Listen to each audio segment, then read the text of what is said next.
Assalamualaikum warahmatullahi wabarakatuh. Ketemu lagi dengan saya dan kita hari ini akan berdiskusi tentang luka bakar. Nah, karena luka bakar ini cukup menarik dan juga materinya juga lumayan cukup berat nih.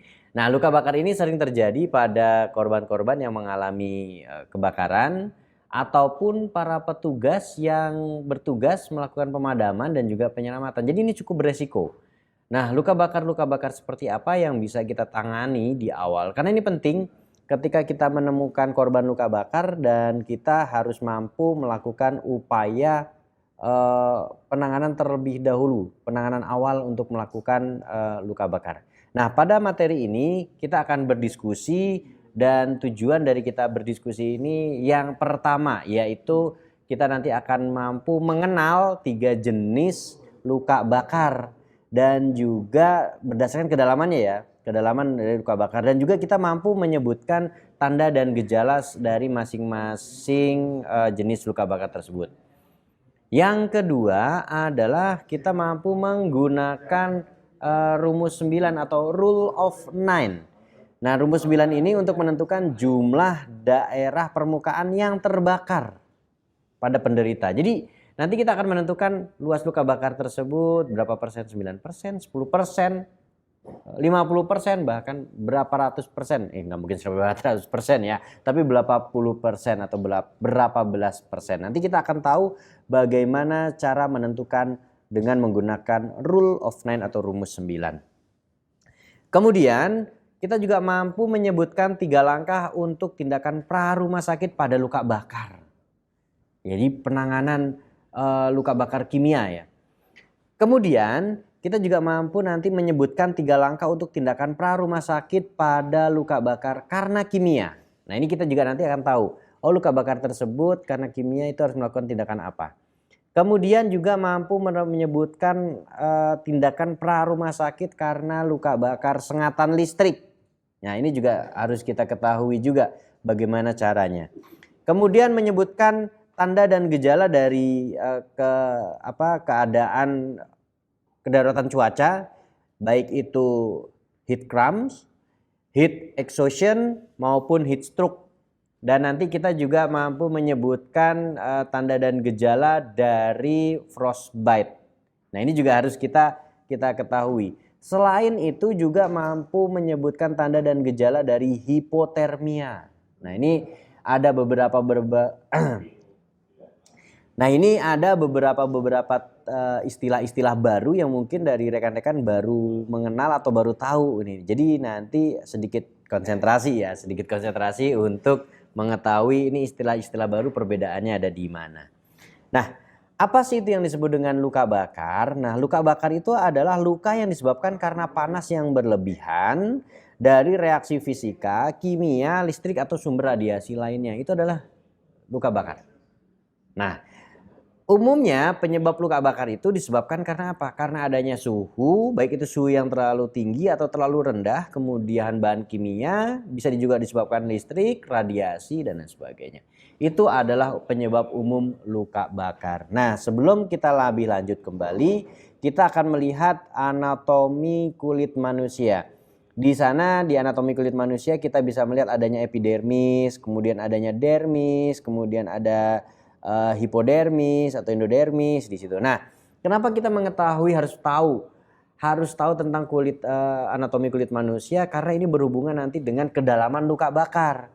Karena ternyata di lapisan epidermis dan dermis itu ada reseptor saraf atau ada sensor saraf yang merespon adanya rasa sakit, rasa dingin gitu. Nah, nanti kita akan tahu bagaimana kalau korban mengalami luka bakar karena bahan tertentu atau panas tertentu sehingga ada di dalam epidermis.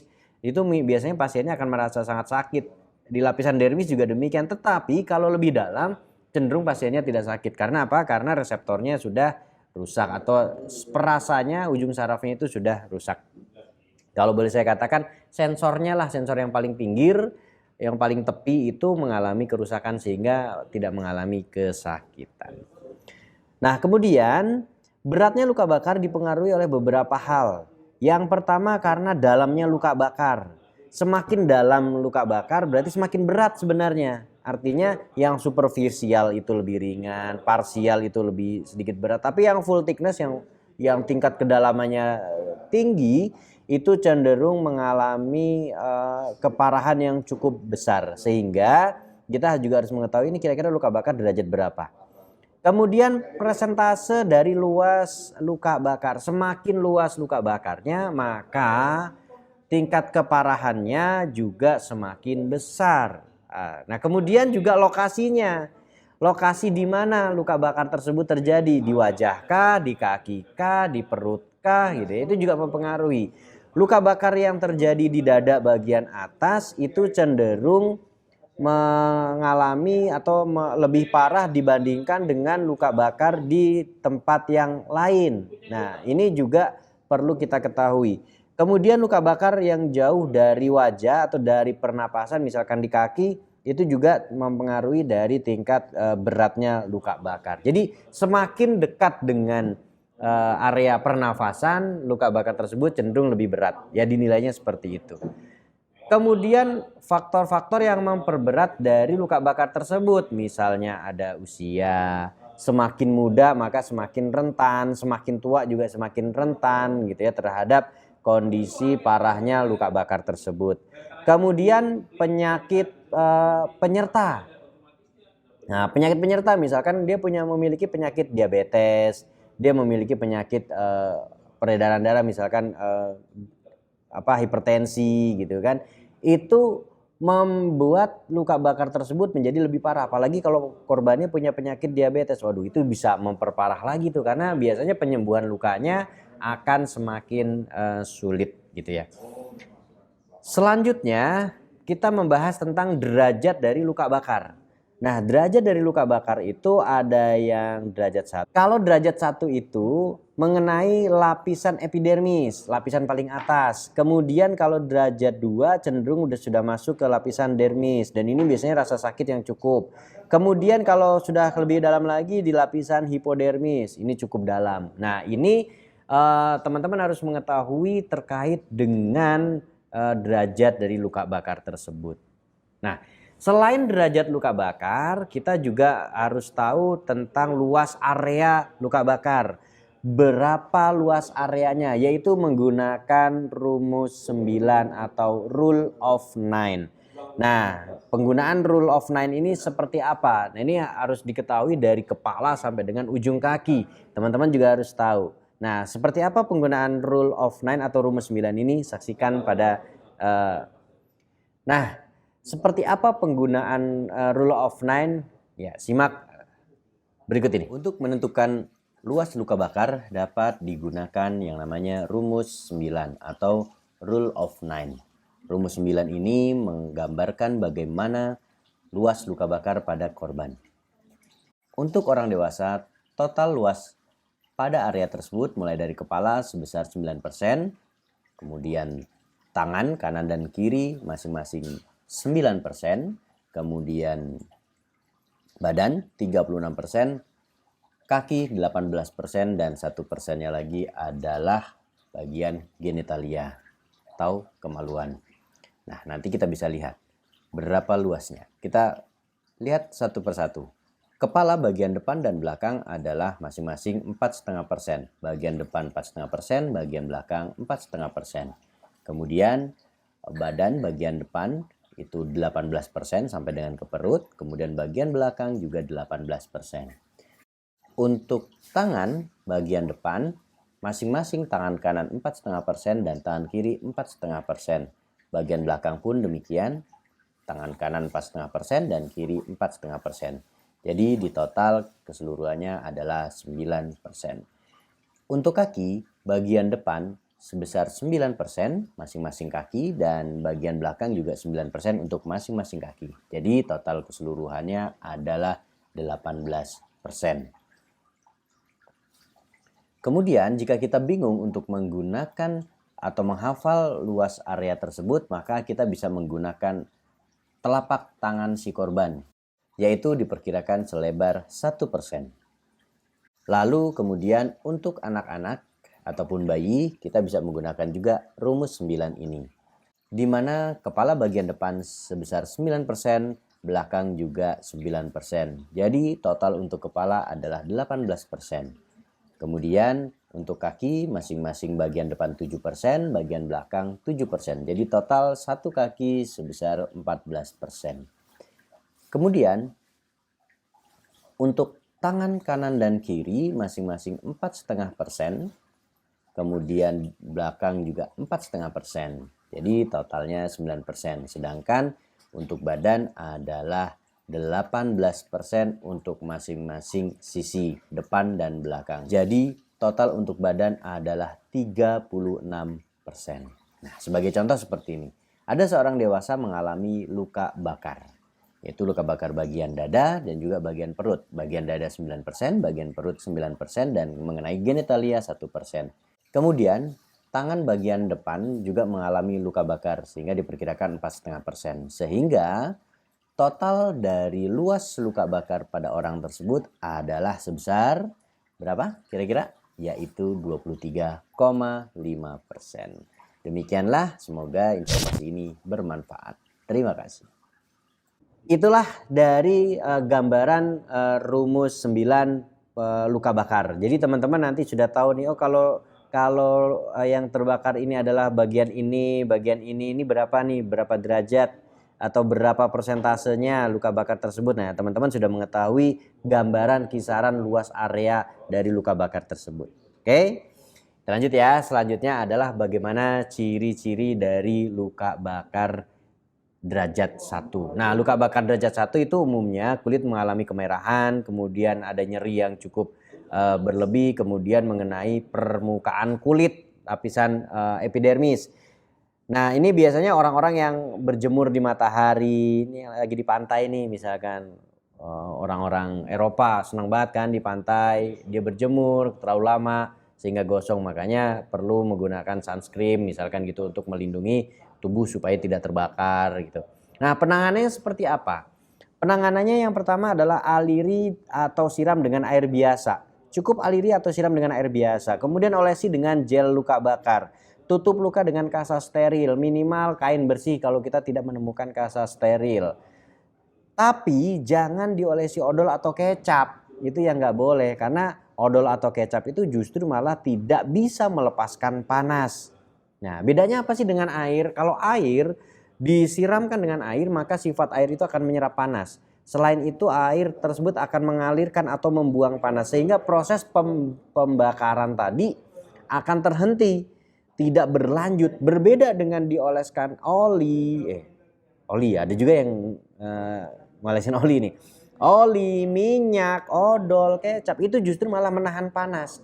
Seharusnya panas itu bisa lepas, malah tertahan oleh lapisan odol atau kecap tadi, sehingga proses pembakarannya malah terus berlanjut. Ini yang akan memperparah dari cedera tersebut.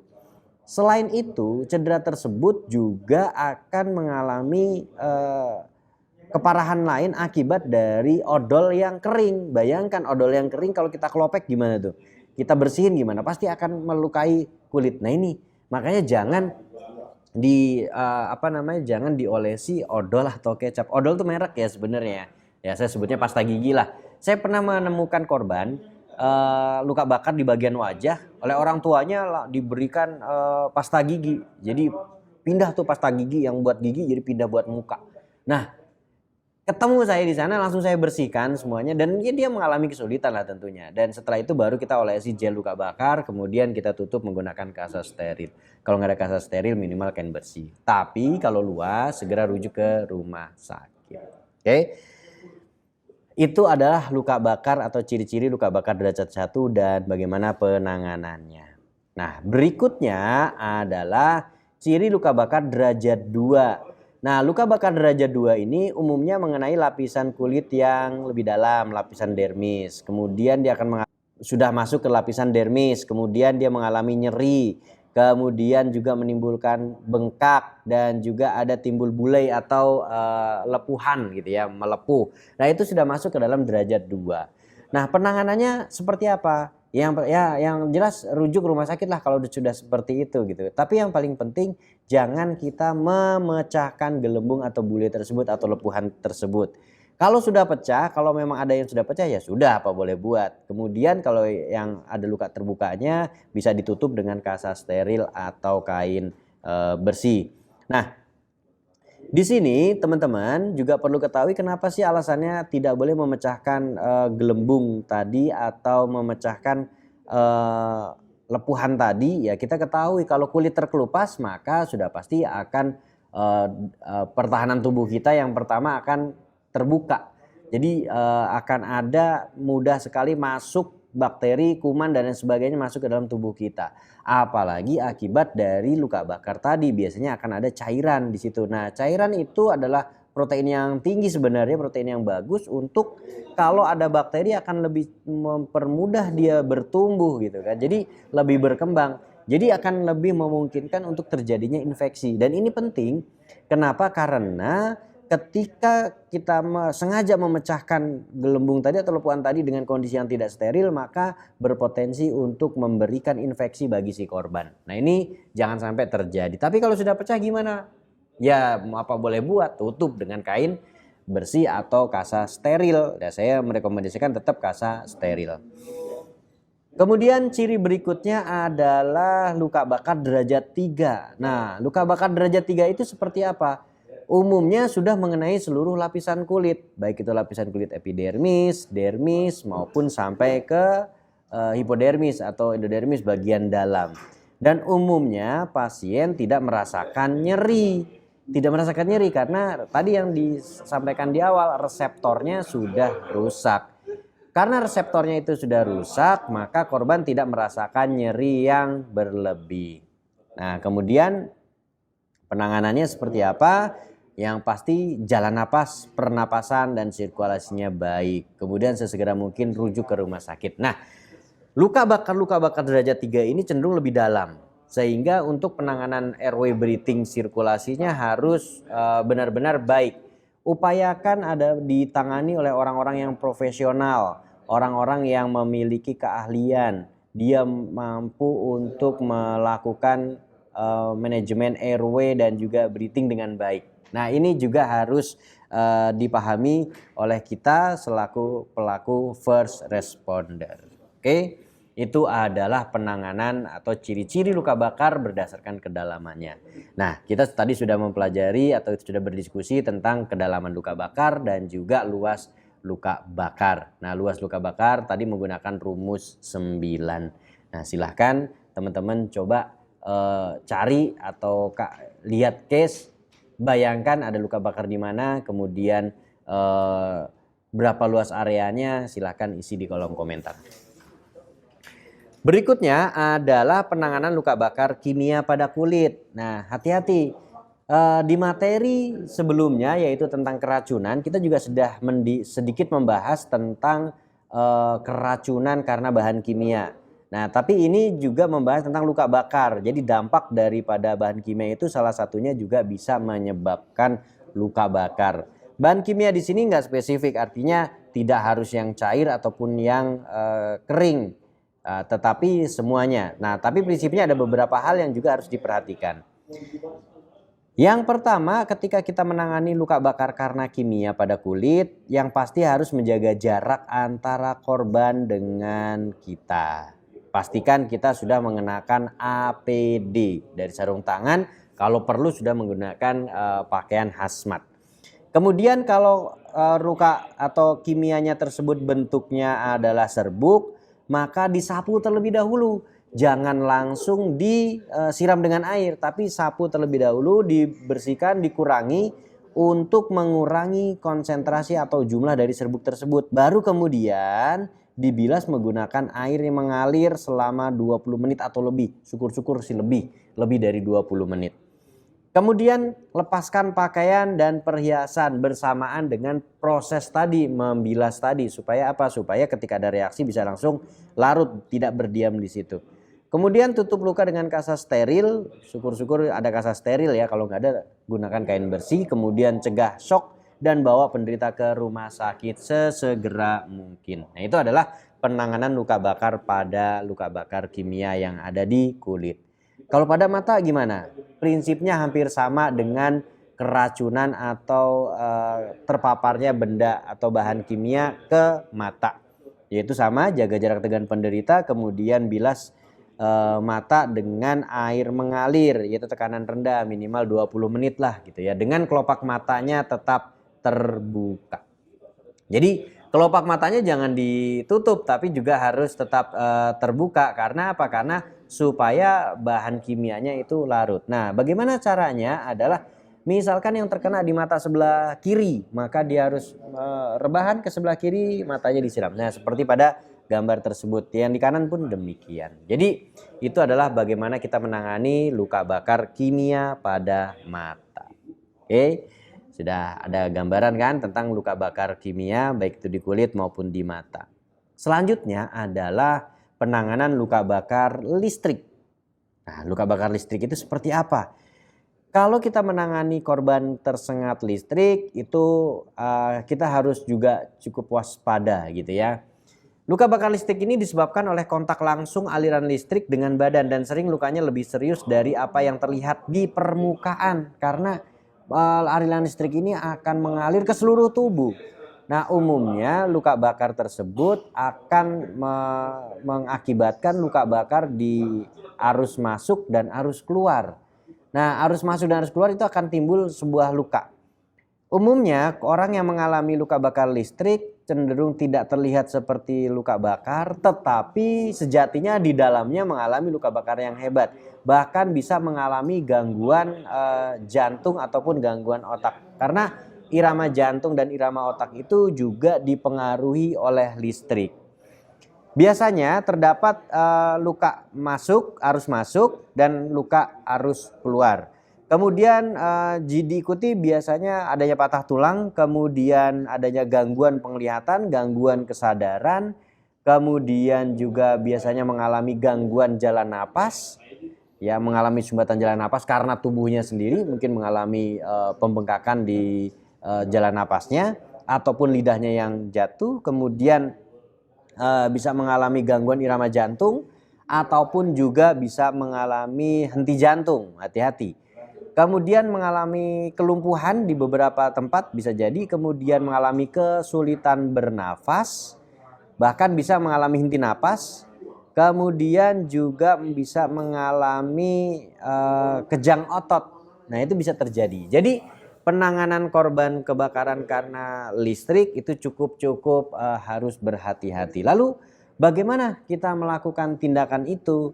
Yang pertama, kita pastikan kita terproteksi diri kita menggunakan APD, menggunakan alat. Kalau korban tersebut masih ada arus listriknya, maka harus kabelnya itu disingkirkan menggunakan gala atau menggunakan kayu yang kering, jangan kayu basah, apalagi menggunakan logam, janganlah, itu sama aja menyalurkan listrik ke kita. Amankan lingkungan, listriknya dipadamkan, kabelnya dijauhkan, kemudian lakukan penilaian awal, itu penting. Kemudian bisa dilakukan RJP. Nah, ini lebih lama umumnya kalau kita melakukan RJP. Kemudian evaluasi luka bakar, cari sekurang-kurangnya 2 daerah luka bakar. Kemudian gunakan balutan steril yang kering ataupun yang bersih gitu ya. Kemudian cegah shock dan bawa penderita ke rumah sakit sesegera mungkin. Mungkin ada juga korbannya yang masih bisa sadar, bisa berkomunikasi, kemudian masih bisa ngobrol. Tetapi hati-hati, tetap kalau yang namanya sengatan listrik kita nggak bisa sembarangan karena korbannya bisa jadi lebih parah dari apa yang kita lihat. Itu adalah kebakaran karena listrik. Nah, berikutnya adalah cedera inhalasi atau cedera saluran napas. Tanda dan gejalanya adanya luka bakar pada wajah, kemudian bulu hidungnya terbakar, kemudian adanya jelaga atau spek di sputum atau di ludah gitu ya, di cairan ludahnya. Kemudian nafasnya bau asap, kemudian adanya gangguan pernafasan, nafasnya lebih sesak, lebih tersengal-sengal gitu kan. Kemudian suaranya serak, kemudian ada batuk ataupun kesulitan berbicara. Kemudian pergerakan dadanya terbatas karena sesak, kemudian bisa juga sianosis atau mengalami kepucatan. Dan hal ini bisa terjadi karena orang tersebut biasanya menghirup udara panas, asap ataupun gas yang panas dan juga beracun. Ini bisa menyebabkan orang mengalami cedera inhalasi atau di saluran pernafasan. Perawatannya bagaimana untuk korban tersebut? Yang pertama, berikan oksigen sesuai dengan protap.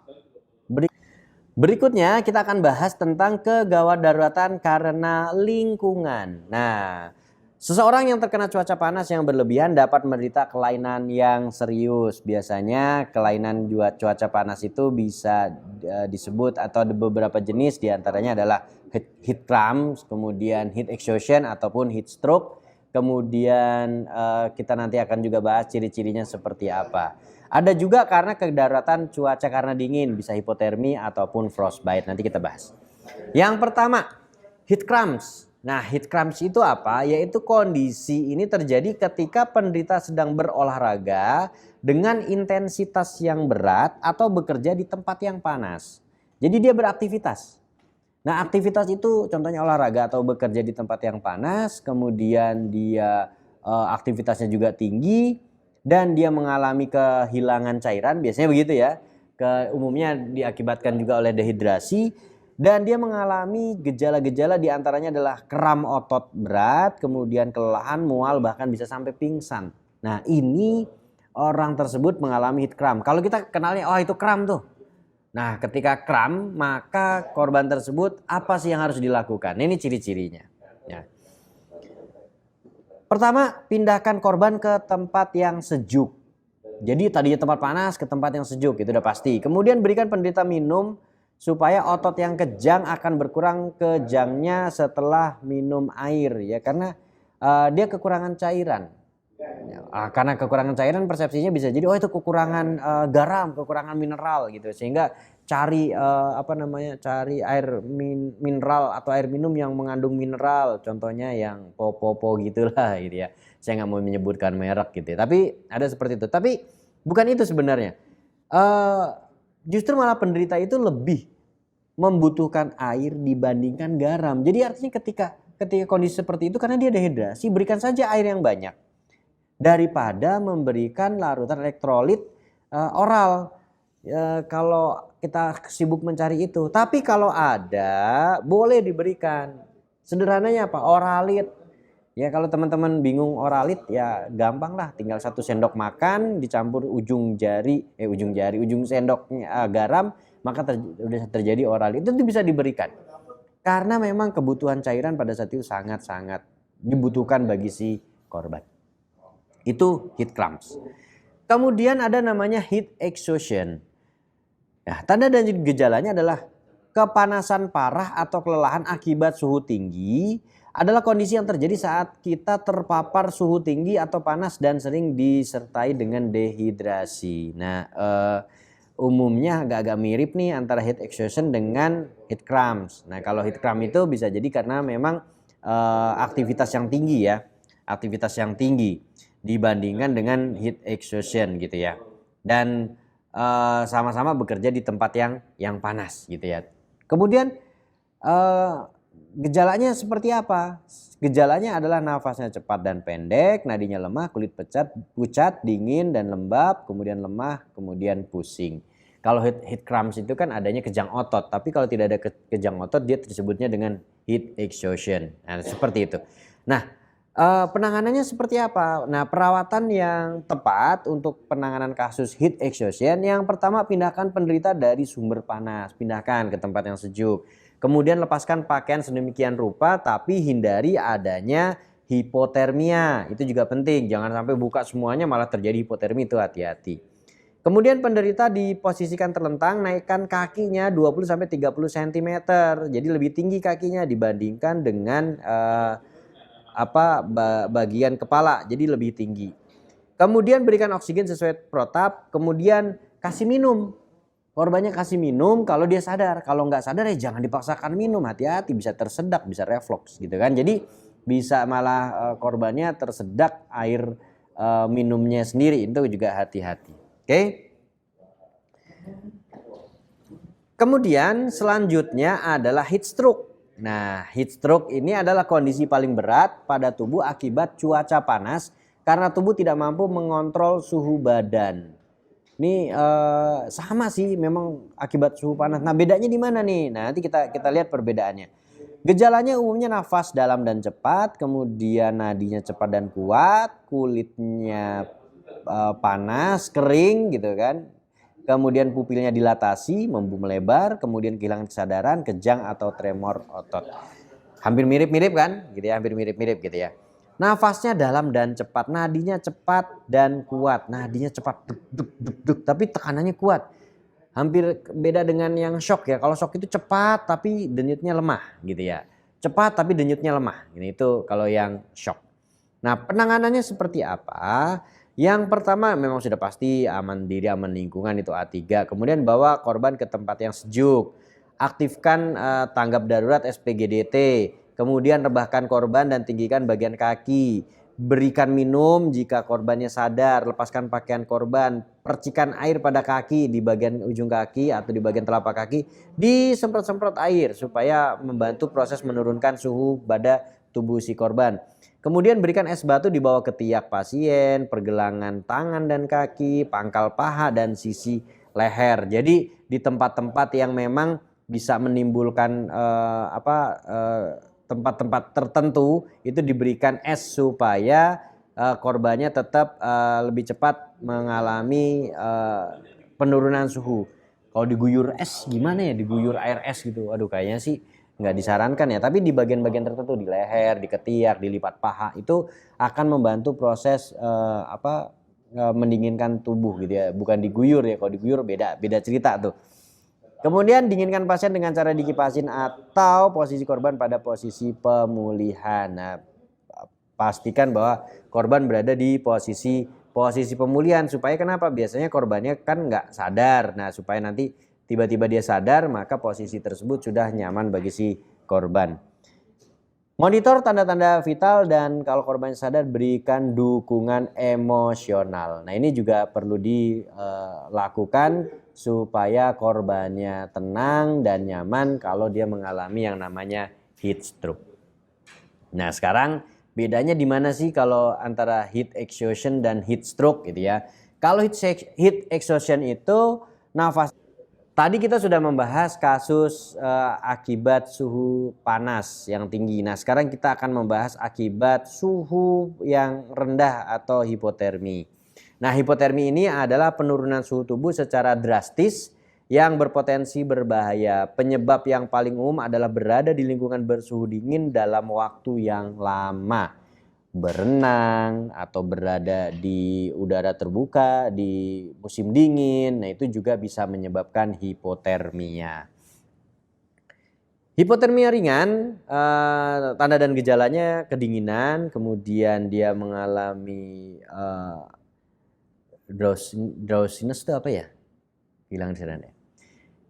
Hipotermia ringan itu diantaranya tanda dan gejalanya adalah dia mengalami kedinginan, mungkin dia mengalami kehilangan kesadaran gitu kan.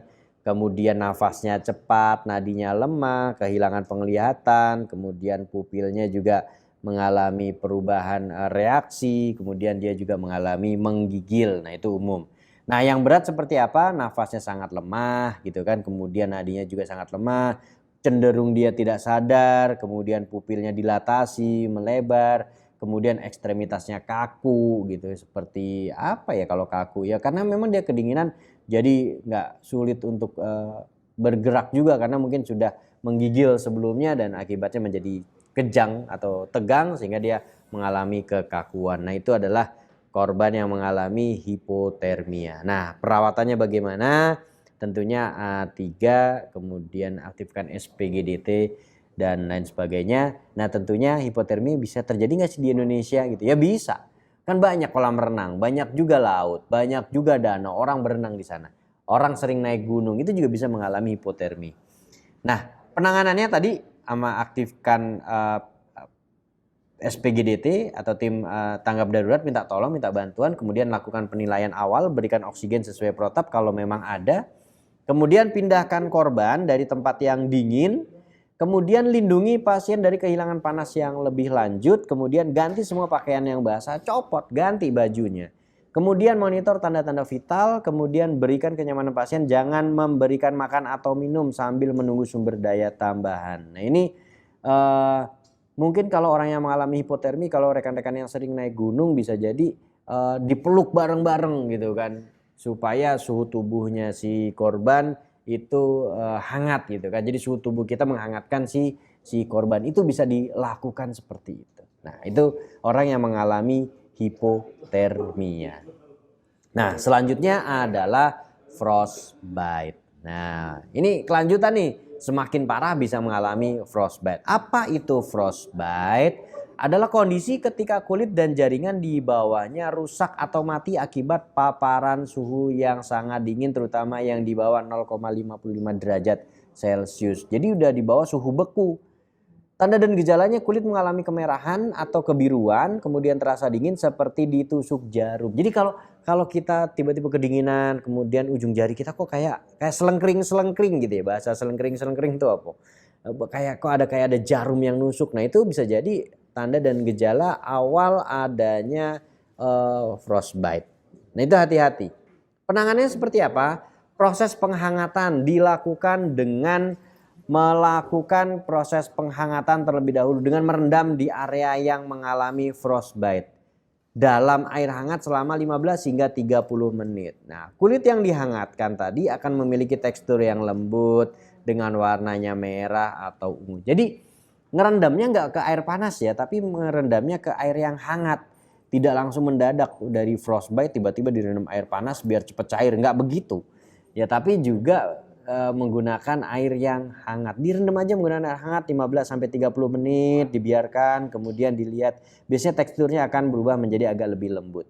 Dan ini yang dilakukan ketika kita mengalami atau menemukan korban yang mengalami frostbite. Ciri-cirinya biasanya ujung jarinya mengalami kemerahan, kemudian juga kebiruan, kemudian terasa dingin, nih selengkring.